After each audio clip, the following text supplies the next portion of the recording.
नमस्कार, आप देख रहे हैं हेडलाइंस न्यूज। दिन भर की ताज़ा खबरों के लिए अभी सब्सक्राइब करें, साथ में बेल आइकन भी प्रेस कर लें। खबरों में आगे बढ़ने से पहले वीडियो को लाइक जरूर करें और अपने दोस्तों के साथ ज़्यादा से ज़्यादा शेयर करें।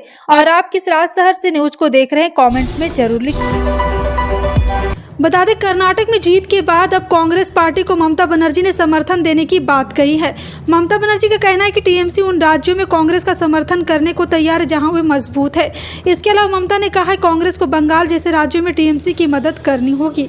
बता दें कि टीएमसी प्रमुख ममता बनर्जी 2024 के आम चुनाव का फार्मूला तय करने के लिए सभी विपक्षी दलों के बीच बातचीत शुरू करना चाहती है। राज्य सचिवालय नवान्ना में एक प्रेस कॉन्फ्रेंस को संबोधित करते हुए उन्होंने कहा, मैं कोई जादूगर नहीं हूँ, ना ही ज्योतिषी। मैं नहीं कह सकती कि भविष्य में क्या होगा। पटना में बागेश्वर धाम के कथावाचक धीरेन्द्र शास्त्री का दरबार सजा हुआ है। वो बिहार की राजधानी में हनुमान कथा के आयोजन लिए आए हुए हैं। ऐसे में उनसे मुलाकात करने और कथा सुनने को कई भक्तों के अलावा नेता भी पहुंच रहे हैं। बीते दिन कई भाजपा नेता और केंद्रीय मंत्री ने धीरेन्द्र शास्त्री का स्वागत किया है। ऐसे में बिहार सरकार से जुड़े लोगों को भी इन कार्यक्रम में शामिल होने के लिए निमंत्रण भेजा गया, लेकिन राज्य के मुख्यमंत्री तेजस्वी यादव ने हनुमंत कथा के निमंत्रण पत्र को ठुकरा दिया है। बागेश्वर धाम के कथावाचक धीरेन्द्र शास्त्री के पटना में 17 मई तक चलने वाले कार्यक्रम को लेकर सियासत पहले से ही तेज है। सुप्रीम कोर्ट ने जबरन धर्म परिवर्तन के मामले में ब्रॉडवेल क्रिश्चियन हॉस्पिटल सोसाइटी के चेयरमैन की याचिका पर सुनवाई से इनकार कर दिया है। शीर्ष कोर्ट ने हाई कोर्ट जाने का निर्देश दिया। दरअसल यूपी सरकार की ओर से दर्ज मुकदमे को चेयरमैन ने रद्द करने की मांग की है, जिस पर कोर्ट ने कहा है कि आप हाई कोर्ट जा सकते हैं। Chief justice of India DY Chandrachud की अध्यक्षता वाली बेंच ने इस मामले की सुनवाई की। वरिष्ठ अधिवक्ता CUC ने कहा है कि मामले में 4 प्राथमिकी अस्पताल नहीं चल सकता है। दिल्ली के पूर्व कैबिनेट मंत्री और आम आदमी पार्टी के विधायक सत्येंद्र जैन ने एक बार फिर जमानत के लिए सुप्रीम कोर्ट का दरवाजा खटखटाया है। मनी लॉन्ड्रिंग के आरोप के चलते तकरीबन 1 साल से जेल में बंद जैन को हाईकोर्ट ने जमानत देने से इनकार कर दिया था, जिसके बाद उन्होंने अब सर्वोच्च न्यायालय जाने का फैसला किया है। इससे पहले दिल्ली हाईकोर्ट ने जैन की जमानत याचिका खारिज करते हुए कहा था कि वह प्रभावशाली व्यक्ति है और वह गवाहों तथा सबूतों को प्रभावित कर सकते हैं। राजस्थान के पूर्व डिप्टी CM सचिन पायलट की जन संघर्ष यात्रा सोमवार को जयपुर में पूरी हो गई। भारकोंडा में हुई जनसभा में पायलट ने अपने ही सरकार के खिलाफ आंदोलन का ऐलान कर दिया। उन्होंने सरकार के सामने 3 मांगे रखी और कहा है कि इस महीने के आखिर तक यदि ये मांगे नहीं मानी गई तो पूरे देश में हम आंदोलन करेंगे। प्रधानमंत्री नरेंद्र मोदी मंगलवार को रोजगार मेले के तहत करीब 71,000 नवनियुक्त कर्मियों को नियुक्ति पत्र सौंपेंगे। ये नियुक्ति केंद्र सरकार के विभिन्न विभागों के साथ साथ राज्य सरकार और केंद्र शासित प्रदेशों में भी हो रही है। प्रधानमंत्री कार्यालय की ओर से जारी एक बयान के मुताबिक इस अवसर पर प्रधानमंत्री मोदी नवनियुक्त कर्मियों को संबोधित भी करेंगे। PMO ने बयान में बताया कि प्रधानमंत्री नरेंद्र मोदी 16 मई को सुबह 10:30 पर वीडियो कॉन्फ्रेंसिंग के माध्यम से नई भर्ती किए गए लोगों को लगभग 71,000 नियुक्ति पत्र वितरित करेंगे। कर्नाटक में कांग्रेस ने जो घोषणा पत्र में वादे किए उसमें एक वादा बजरंग दल पर सख्ती करके निर्णायक फैसला लेने का भी है। नई सरकार के गठन के साथ ही पहली कैबिनेट में बजरंग दल पर कड़ी सख्ती करने की तैयारियों का अमलीजामा पहनाए जाने की शुरुआत की जाएगी। कांग्रेस से जुड़े सूत्रों का कहना है कि जो वादे उनके घोषणा पत्र में किए गए उन्हें अमल तो लाया ही जाएगा। वहीं बजरंग दल पर सख्ती किए जाने या प्रतिबंध लगाने की तैयारी के साथ शुरू की जाने वाली कवायद का असर उत्तर भारत में किस तरह होगा, इसे भी कांग्रेस और भाजपा अपने नजरिए से न सिर्फ देख रही बल्कि उसकी बड़ी रणनीतियां भी बना रही है।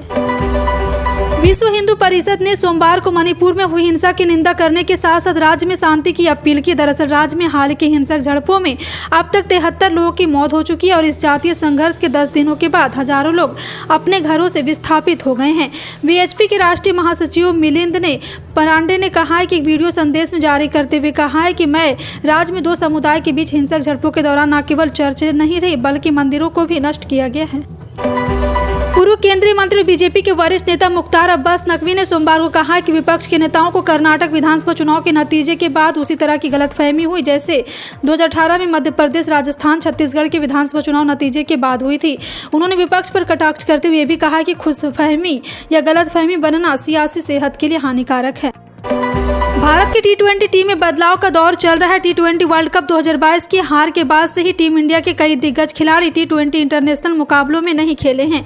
टीम के 2 सबसे बड़े नाम रोहित शर्मा और विराट कोहली भी इस फॉर्मेट में लंबे समय से टीम इंडिया के लिए नहीं खेले हैं।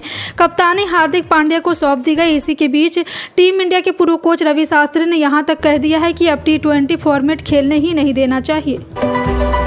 कर्नाटक में कांग्रेस चुनाव तो जीत गई, लेकिन मुख्यमंत्री किसे बनाए अभी तक यह फैसला नहीं हो सका है। कांग्रेस हलाकमान की कई बैठकें हो चुकी है, लेकिन अभी तक सीएम का नाम तय नहीं हुआ है। सूत्रों के अनुसार रविवार को एक फॉर्मूला तय हुआ था कि शुरुआत के 2 साल तक सिद्धारमैया सीएम न रहेंगे और आखिरी के 3 वर्ष तक डीके शिवकुमार सीएम पद की जिम्मेदारी संभालेंगे। लेकिन शाम को विधायक दल की बैठक में कांग्रेस मुखिया मल्लिकार्जुन खड़गे का नाम तय करने का अधिकार दे दिया गया। पश्चिम बंगाल प्राइमरी स्कूल के 36,000 शिक्षकों की नौकरी चली गई। ऐसे शिक्षकों में सूबे की मुखिया ममता बनर्जी ने उम्मीद जगाई है और पश्चिम बंगाल की मुख्यमंत्री ममता बनर्जी ने नौकरी गंवाने वाले 36,000 शिक्षकों से कहा है कि आप घबराएं नहीं, हम कलकत्ता हाईकोर्ट के सिंगल बेंच के फैसले को डिवीजन बेंच में चुनौती देंगे और हम कोर्ट से अपील करेंगे कि एकल बेंच के इस फैसले से निरस्त करे। तमिलनाडु में जहरीली शराब पीने से 14 लोगों की मौत मामले की जांच सीबीआई सीआईडी करेगी। तमिलनाडु के मुख्यमंत्री एमके स्टालिन ने इसकी घोषणा की है। गौरतलब है कि प्रदेश के विल्लुपुरम में 9 और चेंगलापट्टी में 5 लोगों की मौत जहरीली शराब पीने से हो गई थी। वहीं इस मामले में तमिलनाडु के सीएम एमके स्टालिन ने कहा है कि शुरुआती जाँच में पता चला है कि नकली शराब बनाने के लिए मेथनॉल का इस्तेमाल किया जाता था। बिहार में बीपीएससी को शिक्षक बहाली के लिए जिम्मेदार दी गई है। बता दें कि बीपीएससी के चेयरमैन अतुल प्रसाद ने सोमवार को प्रेस कॉन्फ्रेंस कर इसकी जानकारी दी। दरअसल अगले 2 से 3 दिनों में ही बहाली के लिए विज्ञापन आने जा रहा है। कुल 1,70,461 यानी कि करीब 2 लाख पदों पर शिक्षकों की भर्ती होने वाली है। बीपीएससी चेयरमैन ने जानकारी दी है कि राज्य सरकार में अनुशंसा भेजने के लिए कहा था। इसके बाद ही बहाली की प्रक्रिया को काम की शुरुआत करेंगे। राज्य के प्राइमरी, मिडिल, हायर सेकेंडरी सरकारी स्कूल के लिए भर्ती होगी। इसमें 79,943 प्राइमरी स्कूल भर्ती होगी। इंटरनेशनल क्रिकेट काउंसिल ने अपने नियमों में बदलाव किया है। आईसीसी ने सॉफ्ट सिंगल के नियम को अब पूरी तरह से खत्म कर दिया है, जिसे लेकर पिछले कई सालों में अनेकों बार विवाद हुआ था। बता दें कि अब अंपायर टीवी अंपायर की मदद मांगते हुए सॉफ्ट सिंगल के भी बात कहेंगे और इस संबंध में मैदान पर मौजूद अंपायर कोई भी फैसला लेने से पहले तीसरे अंपायर से ही बात करेगा। देश में तेजी से बन रहे एक्सप्रेसवे से राज्यों की दूरी को बेहद कम कर दिया गया। इस बीच खबर है कि अगर सब कुछ ठीक रहा तो अगले 3 सालों में वाराणसी एक्सप्रेस से बनकर तैयार हो जाएगा। इस एक्सप्रेस के जरिए दिल्ली से कोलकाता महज 17 घंटे में पहुंचा जा सकेगा, यानी कि दिल्ली से देर शाम की ड्राइव आपको अगले दिन लंच तक कोलकाता पहुंचा सकती है। सड़कों के इस आधुनिक विस्तार से जहां ग्रीनफील्ड एक्सप्रेसवे के जरिए वाराणसी से कोलकाता का सफर 10 घंटे तय करना होगा, निश्चित हो गया है कि वह अब दिल्ली से कोलकाता का सफर भी 17 घंटे में पूरा कर सकेंगे। पूर्व प्रधानमंत्री इमरान खान की गिरफ्तारी और जमानत के बाद से लेकर आज तक पाकिस्तान में बवाल मचा है। यहाँ की सियासी पार्टी आमने सामने और लोग सड़कों पर है। पाकिस्तान की संसद में पीटीआई प्रमुख और पूर्व प्रधानमंत्री इमरान खान को फांसी दिए जाने की मांग उठी है और नेशनल असेंबली में सत्ताधारी गठबंधन में शामिल आसिफ अली जरदारी की पार्टी के सांसद रजा रियाज अहमद खान ने इमरान खान को फांसी दिए जाने की मांग उठाते हुए कहा है कि यहूदियों के एजेंट को सरेआम फांसी दी जानी चाहिए। उत्तर भारत के राज्यों में भीषण गर्मी का कहर जारी है। दिल्ली समेत उत्तर भारत के तमाम राज्य में अधिकतम तापमान 40 डिग्री से अधिक दर्ज किया जा रहा है। हालांकि आईएमडी के माने तो देश की राजधानी नई दिल्ली में मौसम एक बार फिर बदलने वाला है। मौसम विभाग ने नई दिल्ली में बारिश की बात कही, लेकिन बारिश के बीच भी दिल्ली वालों को 42 डिग्री वाले टॉर्चर से राहत नहीं मिलेगा। मौसम विभाग की माने तो दिल्ली में 16 मई को हल्की बारिश या बूंदाबूंदी देखने को मिल सकती है। वहीं अगर तापमान की बात करें तो न्यूनतम तापमान 26 डिग्री और अधिकतम तापमान 41 डिग्री दर्ज किया जा सकता है। आईबीजे की वेबसाइट के अनुसार आज चांदी की कीमत में भी तेजी देखने को मिली है। ये 525 रुपये महंगी होकर 72,565 रुपये प्रति किलोग्राम पर पहुंच गई है। इसके पहले 72,040 रुपये थी। अजय कोडिया के अनुमान के इस साल चांदी 90,000 रुपये किलो तक जा सकती है। और आपको बता दें कि सोने की कीमत की बात करें तो यहाँ पे लगातार सोने भी इंक्रीज होते हुए दिखाई दे रहे हैं। जी हाँ, आपको बता दें कोडिया एडवाइजरी के डायरेक्टर अजय कोडिया के मुताबिक सोने में 2020 से शुरू सुपर साइकिल अब भी जारी है। इस साल 16,62,000 तक पहुंचने का अनुमान था, लेकिन मौजूदा स्थिति में ये 64,000 तक पहुंच सकता है। थोक महंगाई दर अप्रैल में घटकर 0.92% पर आ गई। इससे पहले मार्च 2023 में थोक महंगाई दर 1.34% रही थी। फरवरी 2023 में थोक महंगाई दर 3.85%। ये लगातार 11 महीना है जब होलसेल की महंगाई कम हुई है। और आपको बता दें कि इससे पहले जून 2020 में WPI इसमें कम है, तब ये 1.81% खाने पीने के सामान और ईंधन और बिजली के दामों में गिरावट आने से थोक महंगाई घटी थी।